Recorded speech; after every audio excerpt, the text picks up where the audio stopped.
नमस्कार मित्रांनो, तू ही रे माझा मितवा या मालिकेच्या जबरदस्त आजच्या भागामध्ये आता हे बाबा आणि नम्रता बाहेर असतात, म्हणजे संजय आणि नमू. तर आता ही सुप्रिया गाडीत असते तेव्हा ती खाली उतरते कुठे राहिलेत हे म्हणून त्यांना पाहण्यासाठी. तर नमू आणि जे काही संजय असतो तर समोर गप्पा करत असतात. तेव्हा लहानपणीच्या ज्या काही आठवणी आहे तर बाबा आपल्या नमूला सांगत असतात. तेवढ्यात सुप्रिया गाडीतून उतरून त्यांच्याजवळ येते. काय हो, जत्रेमध्ये जसं लहान मुलांचा हात धरून आपण फिरतो तसं फिरायचं का येशू सोबत, कारण आता येशू आलेली नसते. तर आता सुप्रिया मात्र तिच्यावरच रागवत विचारते की कुठे राहिली ती मुलगी. तेव्हा आता संजय म्हणतो की अगं सुप्रिया येईल असते आणि नमूला विचारतात की नमू अगं कुठे ती, तुझ्यासोबतच होती ना. तेव्हा नमू म्हणते की बाबा अहो ती नवसाची घंटा बांधायला गेली होती, परंतु इतका वेळ का लागला माहिती नाही, थांबा मी बघून येते. तेव्हा आता तेवढ्यात इशू धावतच येते. तर नमू म्हणते की अगं इशू काय झालं, इतका उशीर का झाला. तेव्हा मात्र आता इशू म्हणते की अगं ताई ही चप्पल तुटली आणि हे पग तुला सांगते. तर लगेच सुप्रिया त्या दोघीवर ओरडते की काय तुमची अशी खुसूर खुसूर चालली, आणि तिला म्हणा की अजून काही बाकी असेल तर करून घे म्हणा. तर इशूला वाईट वाटतं आणि सुप्रिया रागवते की चला तुमचं झालं असेल तर गाडीत बसा, आता निघायचं आपल्याला, चला. एकतर अगोदरच उशीर झालेला आहे. तर आता बाबा सुद्धा म्हणतात की चला चला आता निघूया. तेव्हा आता नमू म्हणते की इशू चल आपण घरी जाऊन बोलूयात, चल आता, म्हणून त्या दोघीही गाडीमध्ये बसतात. तेव्हा आता आई अजून तिच्यावर नाराज आहे हे बघून इशूला खूप वाईट वाटत असतं. इशू मनात म्हणते की कसं मी आईला म्हणू, ती तर माझ्याशी काही पण बोलत नाही. तेव्हा आता त्या दोघी घाईने रूम मध्येच येतात. इशू म्हणते की नमू अगं ऐकून घे ना. अगं तेवढ्या नम्रता म्हणते की अगं तू देवळात काय सांगत होतीस मला, काय नक्की झालं होतं देवळामध्ये. तेव्हा आता इशू म्हणते की अगं ताई तो खडूस मला भेटला होता. तेव्हा आता नमू म्हणते की खडूस, कोण खडूस. तर इशू म्हणते की तोच खडूस अगं ज्याच्यामुळे मला लग्नाच्या दिवशी घरी येण्यासाठी उशीर झाला होता ना, तो खडूस. तर नमू म्हणते की तो खडूस इथे सुद्धा तुला भेटला, आणि काय ग इशू तो तुला काही बोलला का ग, आणि त्याने तुला परेशान तर नाही ना केलं. त्यावर आता डेअरिंग मध्ये इशू उठते आणि काय परेशान मला, अगं ताई ईश्वरी देसाईला परेशान करणं इतकं काही सोपं नाही, मी आणि त्याला असं चुटकी वाजवत बडिया सुनावून आले. त्यावर आता नमू विचारते की काय ग इशू, अगं तू काय असं बडिया सुनावून आले. तेव्हा आता इशू म्हणते की मी अगदी इतकं सही सणावट करून आले. त्यावर मात्र आता इकडे अर्णव घरी येतो. तर आता त्याला इतका राग आलेला असतो, प्रचंड असा चिडलेला असतो. सारखं आता त्याला इशूचं बोलणं आठवत असतं आणि त्या बोलण्याने तो आणखीन इतका भडकलेला असतो. तुम्हाला तुमच्या पैशाचा इतका घमंड आहे, आणि जरी तुम्हाला इतका पैशाचा घमंड असला तरी सुद्धा तुम्ही देवापेक्षा मोठे होत नाही, हे सारखं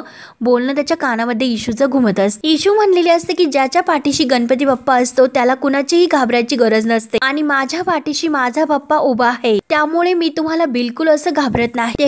तेव्हा आता या सगळ्याचा अर्णवने खूप असा विचार करून तो इतका भडकलेला असतो आणि म्हणतो की सगळ्या मुली ह्या अगदी सारख्याच असतात, फक्त पैसा आणि पैसा त्यांना महत्वाचा असतो. ती पण तसली होती आणि ही पण असली. लायकी काय होती ह्या मुलीची, आणि कितीही मी या मुलींना आवडलो तरी ह्या मुलींची लायकी काय असते हे मला चांगलं माहिती आहे. या मुलींना फक्त पैसा आणि पैसा हवा असतो, तिला सुद्धा पैसाच हवा होता तसाच. कारण आता ह्या अर्णवच्या आयुष्यात असं काहीतरी घडलेलं असेल का.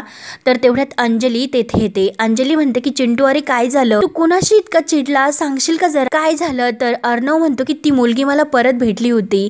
अंजली विचारते की कुठली मुलगी. तेव्हा अर्णव म्हणतो की तीच मुलगी की जिने पैसे घेऊन आपला शो हा कॅन्सल केला. त्यावर आता अंजली म्हणते की चिंटू अरे एक असा फॅशन शो गेला म्हणून काय झालं. त्यावर अर्णव म्हणतो की ताई अगं हे बघ एक असा फॅशन शो नाही, तो अगदी स्पेशल होता, आपल्या आईसाठी तो स्पेशल होता. मी त्याच दिवशी त्या मुलीला धडा शिकवणार होतो, परंतु पैशासाठी असली कामं करणाऱ्यांच्या नादाला कशाला लागायचं, कशाला आपला टाइम हा वेस्ट करायचा त्यांच्या मागे लागू. पण त्यामागे नेमकं कोण आहे हे शोधतच होतो. पण तेवढ्यात ती मुलगी मला भेटली, वाटेल तसं ती मला बोलून गेली, मग हे असल्या स्टुपिड मुलींचा इन्सल्ट मी का सहन करायचा. त्यावर आता अंजली म्हणते की चिंटू अरे तू शांत हो. परंतु अर्णव म्हणतो की ताई हे बघ मी शांत नाही होणार. ह्या अशाच एका मतलबी आणि संधी साधू बाईने आपल्या आईचा संसार उद्ध्वस्त केला, प्रेमाचे नाटक केली आपल्या बाबांनी, आणि त्याचे सर्व परिणाम भोगावे लागले तर ते आपल्या आईला. ताई अगं या सगळ्याचा आईवर काय परिणाम झाला होता हे सर्व तुला माहिती आहे, मग मी कसं शांत हो. तेव्हा आता सर्व काही म्हणजे त्यांच्या आईने का फाशी घेतली होती, कारण त्यांच्या बाबांच्या आयुष्यात अशीच एक दुसरी मुलगी होती, म्हणून आता त्या असं घडलेलं सर्व काही प्रसंगामुळे आपला अर्णव हा खूप चिडत असतो. तेव्हा आता अंजली त्याला सावरते की प्लीज हे बघ चिंटू, माझ्याकडे बघ बरं, हे जे काही घडलं ना त्याचा मला सुद्धा खूप त्रास होतो रे, पण तुला माहिती आहे ना सगळ्यात जास्त त्रास मला कसला होतो, तुझ्या रागाचा, आणि खरं तर मला भीती वाटते. तेव्हा आता अर्णव म्हणतो की ताई फक्त मला एकच गोष्ट हवी आहे की जेव्हा कुठे आपल्या आईचं नाव निघेल तेव्हा कुठे लोकांच्या मनामध्ये फक्त एकच भीती असायला हवी, रिस्पेक्ट, ओनली रिस्पेक्ट. त्यानंतर आता येशू नमूला हे सांगते रिस्पेक्ट. अगं रिस्पेक्ट काय, त्याच्या मनामध्ये फक्त एकच गोष्ट आहे की पैशाला महत्व आहे, बाकी त्याला तर काही दिसतच नाही. अगं माणसांचं जाऊन दे, परंतु आपल्या घरातील वस्तूंची सुद्धा आपण अटॅच तर होतो, पण हा खडूस म्हणजे बिन ह्या शिवायचा वडा आणि बिन पाकाचा गुलाबजाम आहे नुसता, अगदी कोरडा ठाक. म्हणून इकडे येशू ही आपल्या नमूला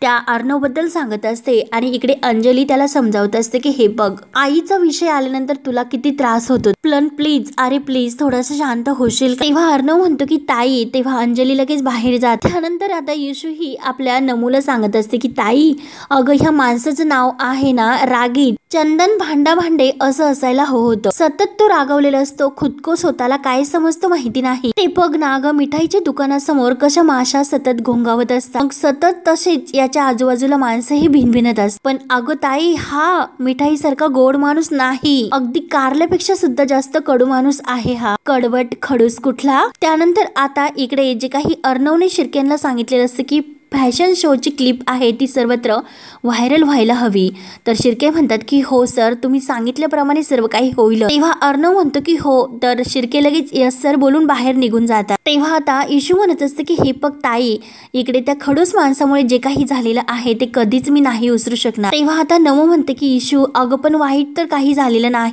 येशू म्हणते की म्हणजे काय ग ताई, तर नमू म्हणते की हे बघ येशू, अगं आपलं दुकान वाचलं आणि माझी जिंदगी सुद्धा. त्यावर आता येशू विचारते की ताई अगं नक्की तुला काय म्हणायचं, तर नमू सांगते की हे बघ येशू, अगं लग्न झाल्यानंतर मी त्या अभिषेक बरोबर कधीही सुखी राहू शकले नसते, अगं लग्नानंतर त्यांच्या मागण्या वाढतच गेल्या असते आणि आई बाबांना मात्र परेशानी झाली असते, परंतु तरी सुद्धा येशूला गिल्टी फील वाटत असतं. तर ती म्हणते की अगं पण माझ्यामुळे जे काही, तर नमू म्हणते की येशू प्लीज अगं वाईट वाटून घेऊ नकोस, कसं आहे की माझ्यासाठी हा विषय संपला, त्यामुळे तू पण आता संपव आणि चल बरं आता मला एक बडी अशी स्माइल देऊन दाखव बरं. तेव्हा आता नमो खूप गुदगुल्या तिला करायला घेते, तर येशू अगदी खूप हसत असते. त्यानंतर इकडे अर्णव आणि अंजली चहा घेत असतात, तर अंजली म्हणत असते की चिंटू अरे आपण आपलं घर परत मिळवलं ही खरंच खूप मोठी गोष्ट आहे आणि आता आपण मुंबईला जाणार, परत इंदोरला कधी येणार हे आपल्याला माहिती नाही. अरे तू पण दिवस रात्र कामामध्ये बिझी असतो, अरे मग आपण आपल्या प्रॉपर्टीची काळजी कशी घेणार. त्यावर अर्णव म्हणतो की ताई अगं मी सर्व प्लॅनिंग केलेलं आहे आणि तेवढ्यात शिर्के येतात. शिर्के म्हणतात की सर तुम्ही सांगितल्याप्रमाणे काम झाले, परंतु आता अर्णव शिर्केंना शांत राहायला सांगतो कारण ताई समोर काही बोलायला नको. तेव्हा मात्र आता चिंटूने आपल्या जी काही इंदोर मधली प्रॉपर्टी आहे त्या ठिकाणी आश्रम हा सात्विका आश्रम या नावाने खोललेला असतो आणि आता त्याचं जे काही फोटो आहे तर लगेच तो अंजलीला दाखवतो, तो फोटो फ्रेम घेऊनच येतात. तेव्हा अंजलीला ते बघून खूप आनंद होतो. ती सात्विका हा अनाथ आश्रम हे नाव असते आणि काय चिंटू असं म्हणते. तेव्हा आता चिंटू म्हणजे आपला अर्णव म्हणतो की ताई अगं आपली आई असते तर तिने सुद्धा आज हेच केलं. अगं ताई म्हणून या जागेवर मी निराधार महिलांसाठी आश्रम उभा करतो, उद्या हे काम सुरू होईल, पुढच्या 15 दिवसात आश्रम रेडी राहील. तेव्हा अंजलीला खूप आनंद होतो, तिला आपल्या अर्णवचा खूप असा अभिमान वाटतो. माणुसकीची जाणीव असणारा आणि इमोशनल अर्णव राजेश शिर्के हा फक्त मला माहिती आहे. अरे चिंटू तुझी ही हळवी बाजू कोणी कधीच बघितलेली नाही, म्हणून त्यांचे तुझ्याबद्दल काहीतरी गैरसमज होत असतात आणि ईशू आणि आता अर्णव या दोघांचा सुद्धा असंच काहीतरी एकमेकाबद्दल गैरसमज झालेला असतो. तेव्हा आता अर्णव शिर्केंना जायला सांगतो तर शिर्के बाहेर जातात. तेव्हा अर्णव अंजलीला म्हणतो की ताई हे बघ मी जे काही करतो ते आपल्या आईसाठी आणि तुझ्यासाठी आणि माझ्यासाठी लोकांसाठी नाही. तेव्हा आता अंजली म्हणते की अरे हे बघ तुझी चांगली बाजू तर लोकांना लोकांना कळून दे। तेव्हा आता अर्णव म्हणतो की ताई हे बघ, मी कधीही लोकांचा विचार केलेला नाही आणि करणार सुद्धा नाही। आपलं आयुष्य आपण जगत असतो, लोक नाही। पॅकिंग झाली का, आपल्याला निघायचंय। तेव्हा मात्र आता अंजलीला हसायला येतं। अंजली म्हणते की चिंटू अरे असं कसं आहेस रे तू। त्यानंतर मात्र इकडे नमूही आपल्या इशूला समजावते की हे बघ, तू आता त्या खडूसला म्हणजे विसरच आणि पप्पाला सांग तुझ्या समोर परत त्याला कधीही आणू नको। तेव्हा आता इशू म्हणते की तो खडूस, अगं तो खडूस तर माझ्या समोर कधीही येणार नाही, त्याची हिंमतच नाही माझ्या समोर येण्याची। अगं एकदम असं बढिया मी त्याला सुनावून आले ना, त्यामुळे आतून ना ताई मला असं एकदम खूप असं बढिया वाटायला लागलं। म्हणते की ताई अगं असं बढिया वाटायला लागल्यानंतर आपण काय करतो हे तुला माहितीच आहे। नमो म्हणते की नाही नाही इशू नाही। तेव्हा लगेच इशू मोबाईल मध्ये गाणं लावते आणि दोघीही आता एकमेकींच्या हाताला धरून डान्स करत असतात। दोघीही अगदी गाण्यामध्ये डान्स करता करता मग्न होतात आणि तेवढ्यात तेथे सुप्रिया येते। सुप्रिया आल्यानंतर मात्र या दोघींकडे पाहतच असते तर इशूचं लक्ष जातं। इशू लगेच आईला बघून खूप घाबरते आणि पटकनी दोघी एकमेकींकडे बघून मोबाईल मधील ते गाणं बंद करते। तेव्हा आता सुप्रिया इशूला काही म्हणत नाही, परंतु नमूला म्हणते की नमो काय चाललं तुझं हे सर्व। अगं बाबांना दुकानावर जायचं, बाहेर कपड्यांचा एकदम असा पसारा पडलेला आहे आणि तुम्हाला काही सुचतं तरी फक्त नाच गाणं। सुप्रिया रागाने बाहेर निघून जाते तर इशूला खूप वाईट वाटतं। इशू लगेच नमोला म्हणते की ताई अगं बघ ना, आईने साधं माझ्याकडे ढोंकून सुद्धा बघितलं नाही तर मी काय करू। तेव्हा आता नमो म्हणते की हे बघ, तू जा आणि जाऊन मिठी मार आईला पटकनी। तेव्हा लगेच नमो धावतच येते आणि आई असं म्हणून आईला म्हणजे सुप्रियाला मागूनच मिठी मारते। आई प्लीज बोल ना ग माझ्याशी, आई अगं बोल ना, बाद झाली ना आई कट्टी। सुप्रिया काही बोलायला तयार नसते, एकतर तिला असं पोटात तुटल्यासारखं होतं असतं परंतु तरी सुद्धा ती बाजूला होते आणि कपड्यांच्या घड्या घालायला घेते। तेव्हा इशूला वाईट वाटतं तर नमो तिला खुणावते की तू आता कान पकडून उठा बशा काढ। तेव्हा इशू लगेच खुश होऊन डन करते आणि लगेच आणि ठीक आहे असे म्हणून ती पुढे येते। जोपर्यंत आई माझ्याशी बोलत नाही तोपर्यंत मी असंच उठाबठा काढत राहणार असे मुद्दाम ती मोठ्या आवाजात म्हणत असते। तेव्हा 1 2 3 असं करत उठाबशा काढत असते आणि परत नमोला खुणावते की आईला काही फरक पडत नाही। नमो म्हणते की परत आणि 4 पर्यंत काढते तर लगेच परत नाटक करते की आई आई ग आई, पाय गेलेत माझे, आई ग कमरेचं तर एकदम भरता झालाय। या वळून बघते की नाही हे पर्यंत ती अगदी तसंच करत असते आणि परत म्हणते की कोही बात नाही इशू, जोपर्यंत आई बोलत नाही तोपर्यंत येथेच बसून असं उठेबटे काढत राहायचं, पायाचे एकदम पकोडे झाले तरी चालते। इशू तुझ्यामुळे आईला परेशानी झाली, त्यामुळे भोग आता तुझ्या कर्माची फळं। सुप्रियाला सुद्धा खूप हसायला येत असतं आणि आपल्या नमूला सुद्धा परत नाटक करत म्हणत असते की उठ उठ भोग कर्माची फळं आणि परत उठते आणि परत कान पकडून 1 2 3 4 6 असे आकडे मोजत ती उठाबशा काढत असते। 1 2 3 9 10 असे परत म्हणत असते भोग कर्माची फळं असं तिचं सुरूच असतं। तेव्हा आता सुप्रियालाच अगदी तिची कीव येते आणि लगेच एका आईच्या मायेने ती परत अगदी रागावते आणि म्हणते की हे बघ अशीच तुम्हाला परेशान करत राहणार आहे का। तेव्हा इशू तिचा हात धरते आणि काय ग, तुला नाही तर शेजारच्या काकूंना परेशान करू का, तू तर माझ्या हक्काचीच आहे ना। म्हणून इशूच्या डोळ्यात सुद्धा पाणी येतं आणि सुप्रियाच्या सुद्धा डोळ्यात पाणी। सुप्रिया डोळे भरून पाहत असते तर इशू म्हणते की आई अगं आई बोल ना, सांग ना काहीतरी, मी आहे ना तुझी मुलगी, तू आहेस ना माझी आई, आई प्लीज बोल ना माझ्याशी, सांग ना तू मला, आई तू आहेस ना माझी, बोल ना ग आई। तेव्हा मात्र आता सुप्रियाच्या ह्या ममतेला पाहणा पडतो आणि लगेच दोन्ही हात असे वरून ती आपल्या इशूला मिठीत घेते। नमूला सुद्धा हे बघून खूप आनंद होतो आणि इशूला सुद्धा। सुप्रिया म्हणते की हो ग बेटा तू माझीच मुलगी आहे। तेव्हा मात्र आता इशूला सुद्धा खूप असं डोळे भरून येतं आणि नमूच्या सुद्धा। तेव्हा आता सुप्रिया म्हणते की हे बघ इशू मला सांग बरं, तू माझी मुलगी नाहीस मग काय शेजारच्या काकूंची मुलगी आहेस का तू। तेव्हा त्या तिघींना परत हसायला येतं आणि परत त्या दोघे एकमेकींना मिठी मारतात। तेव्हा नमू लगेच म्हणते की हे मी पण, आणि लगेच त्या तिघी एकत्र येतात आणि वेड्या मुली माझ्या असं सुप्रिया त्यांचं कौतुक करते। तर आता इशू खूप खुश होते, डोळ्यातील पाणी पुसते आणि नमूला म्हणते की ताई अगं हे तर एकदम बढिया होऊन गेले, त्यासाठी तर आपल्याला परत असा डान्स करावा लागेल, अजून खूप मजा येणार आहे, म्हणून चल लवकर गाणं लाव। तेव्हा आता त्या दोघी परत मोबाईल मध्ये गाणं लावतात आणि परत अगदी दोघीही अगदी असा डान्स करत असतात। तर सुप्रिया म्हणते की खरंच काय मुली आहेत त्या। तेव्हा मात्र ह्या दोघी डान्स तर करतातच आणि सुप्रियाला सुद्धा डान्स करायला सामील करून घेतात। सुप्रिया सुद्धा आपल्या मुलींसोबत मस्त डान्स करत असते आणि तेवढ्यात आता संजय येतो आणि आता सुप्रियाचं लक्ष आपल्या मिस्टरांकडे जातं संजयकडे। आणि मस्त त्या तिघीही अगदी डान्स करत असतात की कोंबडी पळाली लंगडी धरूनी. आणि आता लगेच बाबांना बघून येशू मोबाईलमधील गाणं बंद करते. तेव्हा आता संजय विचारतो की क्या चल रहा है, काय चाललं. तिघी एकमेकींकडे पाहत असतात परंतु कोणी काही उत्तर देत नाही. तर सुप्रिया ही मुलींना म्हणते की तुम्ही आवरा तोपर्यंत मी आले. सुप्रिया जायला निघते तर संजय सुप्रियाच्या हाताला धरतो आणि थांब असे म्हणतो आणि म्हणतो की काय ग, इतकी बढिया नाचत होती, थांबलीस कशाला. तेव्हा तर सुप्रिया लाजते परंतु यांच्या तर मनासारखंच होतं आणि संजय सुद्धा म्हणतो की क्यों हो जाए. तेव्हा आता चौघेही एकत्र येऊन गाण्यावर डान्स करत असतात. अगदी एकदम एका कुटुंबाप्रमाणे एका यांचा आनंद हा अगदी व्यक्त होत असतो.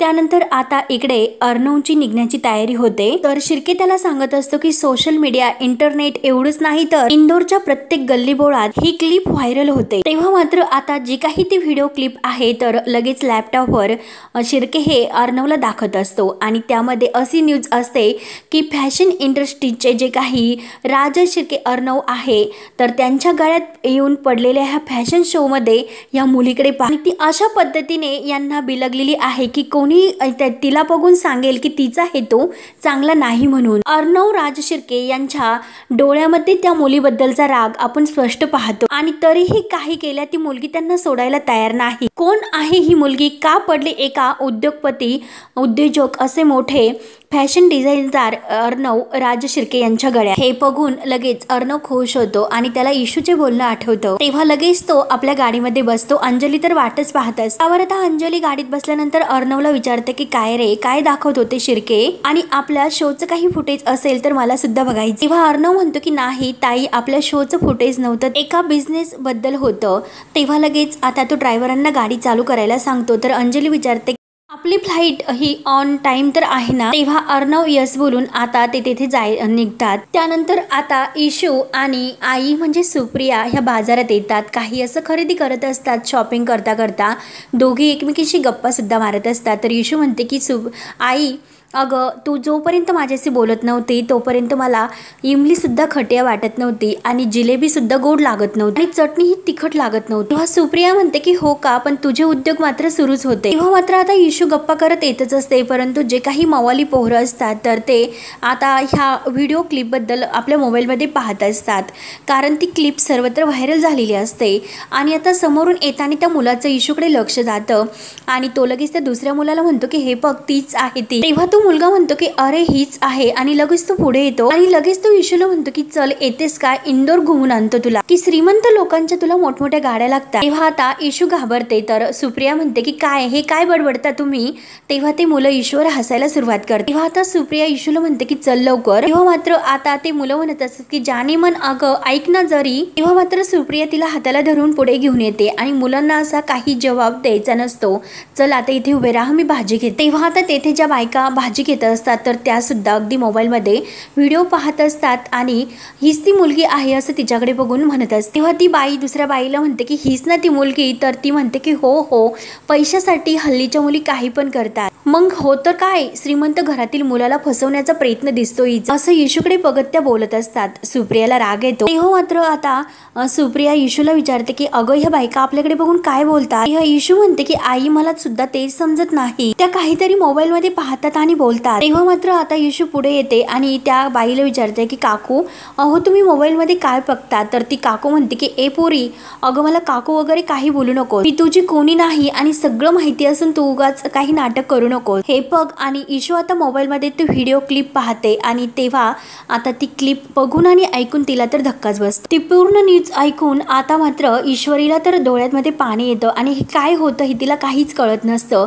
सुप्रियाला सुद्धा अगदी धक्का बसतो. प्रत्येकाच्या हातामध्ये मोबाईल असतो आणि प्रत्येकाजवळ जी काही ती न्यूज आहे ती व्हायरल झालेली असते. तेव्हा सर्व लोक हे इशूकडे पाहत असतात. इशूच्या डोळ्यामध्ये खळखळ पाणी येत असतं. अगदी मोबाईल मध्ये पाहतात आणि इशूकडे बोट करून सर्वजण आता हीच ती मुलगी आहे असं बोलत असतात. अगदी लाखोने लोक इशूकडे बोट दाखवत असतात. तेव्हा आता इशूला खूप असं वाईट वाटतं आणि हा भाग येथे संपतो. इशू आणि सुप्रिया ह्या घरी जात असतात परंतु आता काही एक मवाली गुंड इशूच्या मागे लागतो आणि हीच आहे ती हवाई सुंदरी. चल मी तुला तिला सगळं काही फिरून आणतो, म्हणून तिला जबरदस्तीने तिची ओढणी ओढतो. तर सुप्रिया तिला सोडवण्याचा प्रयत्न करत असते आणि तो आता मुलगा तिची ओढणीसुद्धा म्हणजे ओढवतो. आणि त्याच वेळेस मात्र आता तेथे आपला जो काही नवीन हिरो आहे त्याची एंट्री होते आणि तो एक अशी सनकानी त्या गुंडांच्या तोंडात देतो, त्याचा हात धरतो आणि तो इशूची ओढणी ओढत असतो. तेव्हा आता तो गुंड म्हणतो की कोण आहे रे तू.